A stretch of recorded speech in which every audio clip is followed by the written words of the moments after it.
फिर शोर था, आरोप थे और बड़े बड़े दावे थे। लेकिन सवाल यह है कि जो नेता आज सरकार की विदेश नीति पर सवाल उठा रहे हैं, क्या उनके अपने राजनीतिक इतिहास के पन्ने पूरी तरह से बेदाग हैं? वर्ष 2008 का भारत अमेरिका परमाणु समझौता, जिसे यूपीए सरकार ने ऐतिहासिक उपलब्धि बताया था, क्या वो वास्तव में भारत की रणनीतिक स्वायत्तता को सीमित करने वाला मोड़ था? देखिए हमारी खास रिपोर्ट। अमेरिकी विदेश विभाग की आधिकारिक वेबसाइट का आर्काइव पेज। शीर्षक साफ है, moving India towards the non proliferation mainstream, यानी भारत को परमाणु अप्रसार की मुख्यधारा में लाना। दस्तावेज दर्ज करता है कि भारत ने अपने सैन्य परमाणु कार्यक्रम को अंतर्राष्ट्रीय निगरानी के तहत लाने और सैन्य असैन्य विभाजन को स्वीकार किया। यहीं से सवाल उठता है, क्या यह बराबरी की साझेदारी थी या वैश्विक अप्रसार ढांचे में संरचनात्मक एंट्री? साल 2008 में यूपीए सरकार ने इसे ऊर्जा सुरक्षा का युगांतकारी कदम बताया। दलील थी, भारत को यूरेनियम सप्लाई खुलेगी, रिएक्टर टेक्नोलॉजी मिलेगी, वैश्विक बाजार तक पहुंच बनेगी। लेकिन भाजपा समेत राजनीतिक विपक्ष ने तब चेताया था, यह समझौता भारत को स्थायी IAEA निरीक्षण के दायरे में ले जाता है और एक बार सिविलियन फैसिलिटीज निगरानी में गई, वापसी का रास्ता नहीं है। सवाल आज भी वही है, रणनीतिक स्वायत्तता मजबूरी हुई या सीमित? अब आते हैं वर्तमान पर। बजट सत्र में नेता प्रतिपक्ष ने पहले एक अप्रकाशित पुस्तक का हवाला देकर डोकलाम पर सरकार को घेरने की कोशिश की। सरकार ने प्रमाण मांगे, लेखक और प्रकाशक तक ने स्पष्ट किया कि उद्धृत अंश प्रमाणित नहीं थे।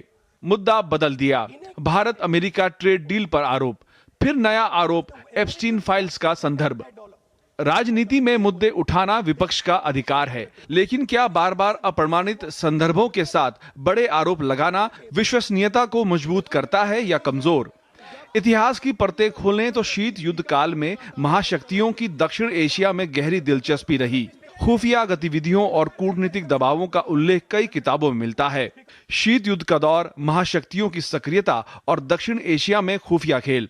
लंदन के किंग्स कॉलेज के शोधकर्ता पॉल एम मैकगैर की 2024 में प्रकाशित पुस्तक स्पाइंग इन साउथ एशिया में पूर्व अमेरिकी राजदूत डैनियल पैट्रिक मोयनिहान के हवाले से दावा किया गया है कि CIA ने भारतीय राजनीति में हस्तक्षेप किया था और केरल तथा पश्चिम बंगाल में कम्युनिस्ट सरकारों को रोकने के लिए कांग्रेस पार्टी को आर्थिक समर्थन दिया। ये दावे ऐतिहासिक दस्तावेजों और संस्मरणों के हवाले से रखे गए हैं।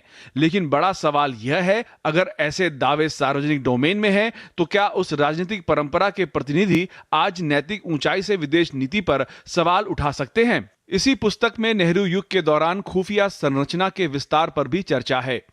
जुलाई 1950 में नेहरू का एक उद्धरण दर्ज है। मुझे नहीं लगता कि भारत को एक विस्तृत इंटेलिजेंस इंफ्रास्ट्रक्चर की जरूरत है।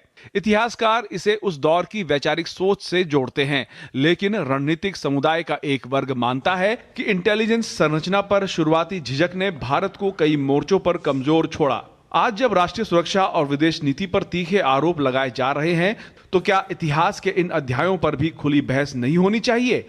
क्या सवाल पूछने से पहले अपनी राजनीतिक विरासत की समीक्षा जरूरी नहीं? मजे की बात यह है कि जिस पुस्तक में इन तथ्यों का जिक्र है, वो साल 2024 में छप कर आई, लेकिन कांग्रेस की ओर से अब तक इस पुस्तक में दिए गए तथ्यों पर कोई आपत्ति तक दर्ज नहीं की गई। जाहिर है, लोकतंत्र में सवाल जरूरी हैं, लेकिन सवाल पूछने की नैतिक ताकत इतिहास से ही आती है। क्या राजनीतिक स्मृति चयनात्मक हो सकती है?